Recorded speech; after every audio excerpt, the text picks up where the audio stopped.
Hey guys, we've got a Cane Corso now, a Cane Corso depending on who you're talking to, aka the Italian Mastiff, or Italian Mastiff depending on who you're talking to. That being said, Feron has now left his dog in our possession and he wants the dog properly trained and developed.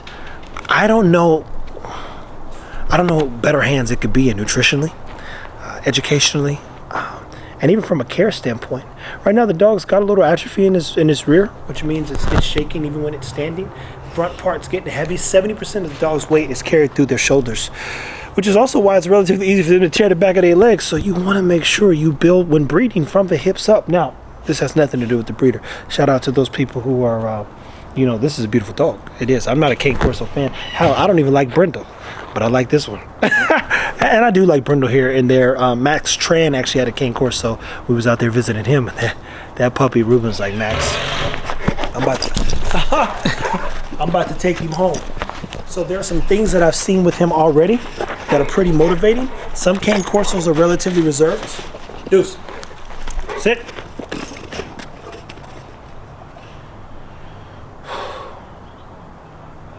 Free. Now he's a picky person, but one of the things we will tighten up as Jamarcus gets him on the schedule, and I'll be assisting in some of the training stuff as well to make sure that this works, but it's making sure he gets on a very tight routine. Right now he's too curious, and that's not a problem because you want to see this type of engagement if we're being honest, especially if you ever want the dog to get in protection work. But he really wants the dog to sit and do nothing. And do nothing means, hey, have a good time, let's go out and play, let's have some fun. But most importantly, when we're at home, if my mom's watching, if my little sister's around, I don't want them nervous or uncomfortable with you. Because as you see, I'm not a small person, and this is the big dog. This is a big dog. This might be one of the biggest dogs I've been around in a long time, next to Ice in there. And Ice and him, I think, are probably at least the same height, and Ice probably a little taller. Uh-oh. I'm gonna get that crossbite today, baby. So at anywho, what are some things you should be looking for as we continue to learn and educate you about the Cane Corso? For one, I'm going to potentially reach out to the breeders to see if we can connect and he can walk us through what he was bred for, how he bred him, and what his goal was. I think that's important. These are things that sometimes people miss. Feron just wanted a good-looking Cane Corso. Well, first step, he's a good-looking Cane Corso. What's the second step? How do I actually properly take care of him? Because if you get a FitBully, I'm gonna tell you right now, you better train that dog. Because if you don't, that dog will tear your house up. He's gonna tear your house up because they're not dogs that we breed to sit and chill. Now, mind you, Ego can chill, Tron can chill, Zara can chill. Cha-Cha, I think she could chill. Hera, she'll learn to chill. But our oldest dog is Ego and Tron right now, and Gia. And the real oldest dog is Maya, of course, and Zara. So they all are super chill. But what do? We worked the first 2 years to ensure that they could get to a chill place so that they could coexist in a home and we could, really tighten him up. So we're going to get him a cot, teach him place. We're going to get him into some heels and some downs and some stays and some chills and some relaxes. Get the jumping under control. And the jumping on people under control. Now, mind you, if you do protection work, that's not something you don't want to see. You want a dog that'll jump up, because if a dog won't jump on a person, you probably, your life's going to be in danger if you ever get into that type of situation.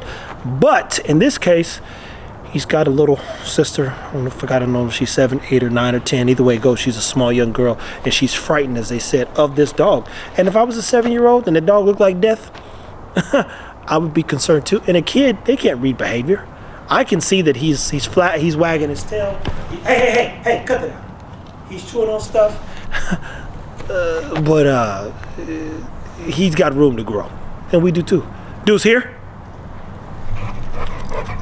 Sit. Hey. Shit, my bad. Look, I'm gonna tell you this too, people. When you got distraction, these are beautiful things. All this stuff right here puts you in assessment. Sit. And gives you perspective on how much work you really have to do. Because he's just jumping around. You know why he's jumping around like that? Because he needs attention. Feron's been out of the country. Hey, man.